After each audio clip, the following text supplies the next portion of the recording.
Tak terasa pelaksanaan program Makan Bergizi Gratis atau MBG sudah masuk 6 bulan atau 1 semester. Kepala Badan Gizi Nasional atau BGN, Dadan Hindayana pun memberikan laporan terbaru kepada Presiden Prabowo Subianto Selasa 12 Agustus 2025. Apa isi laporannya? Lalu bagaimana evaluasi MBG setelah 1 semester berjalan? Dalam laporannya kepada Presiden Prabowo, Dadan menyebut penerima manfaat MBG sudah di atas 15 juta orang, mendekati 20 juta orang. Adapun Satuan Pelayanan Pemenuhan Gizi atau SPPG yang sudah terdaftar di sistem sebanyak 5.103 unit dan menyusul 14.000 SPPG yang sedang dalam proses persiapan. SPPG ini merupakan hasil kemitraan dengan berbagai pihak yaitu TNI, Kepolisian, BIN, NU, Muhammadiyah, dan Kadin. Dadan pun menegaskan jika biaya pembangunan SPPG itu berasal dari uang para mitra yang jika dirata-rata untuk pembangunan satu SPPG berkisar 1 miliar rupiah hingga 2 miliar rupiah. Lalu berapa anggaran MBG pemerintah yang sudah terserap? Jadi MBG sendiri sampai sekarang baru menyerap 8,2 triliun yang difokuskan hanya untuk memberi intervensi gizi.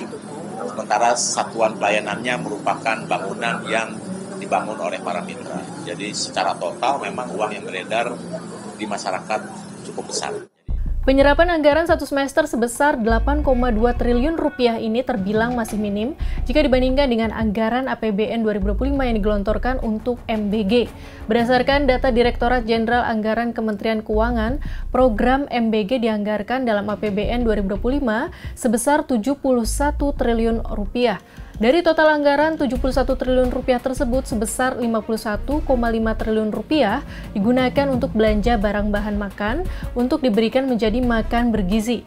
Nah, jika penyerapan baru 8,2 triliun rupiah, ini berarti baru 11,5% anggaran yang terserap. Selain masih rendahnya penyerapan anggaran, hal penting yang menjadi catatan bagi MBG yaitu juga soal kasus keracunan makanan. Kasus terbaru pada 4 Agustus, BGN akhirnya mengakui dan meminta maaf atas insiden keracunan makanan yang menimpa ratusan murid SMPN 8 Kota Kupang, Nusa Tenggara Timur.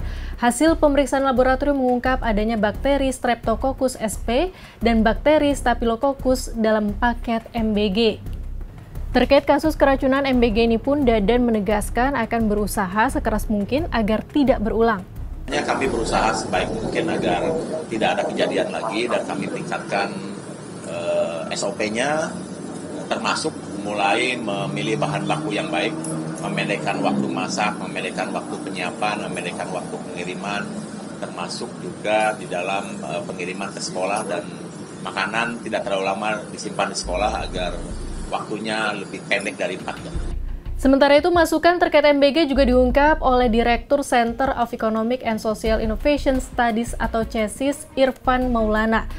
Dalam artikel Opini Kompas, Irfan menyebut soal riset total program MBG yang menyatakan dugaan penggelapan dana di tingkat pelaksana, lemahnya transparansi dalam pengadaan, pelanggaran terhadap ketentuan teknis, dan rendahnya mutu gizi makanan menunjukkan implementasi program ini masih jauh dari standar tata kelola yang ideal.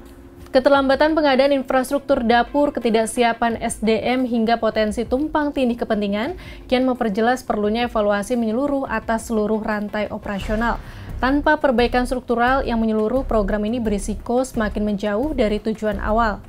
Irfan pun menegaskan jika riset total menjadi keniscayaan, pengadaan harus dibangun di atas prinsip keterbukaan dan akuntabilitas. Setiap hak mitra pelaksana harus dipenuhi, standar kualitas gizi harus ditegakkan, dan integritas program harus dijaga dari segala bentuk distorsi maupun penyimpangan.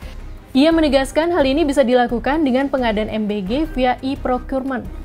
Pengadaan digital memastikan transparansi kontrak, pembayaran terlacak, dan pengawasan ketat, sehingga mencegah sengketa seperti tunggakan atau dugaan penggelapan.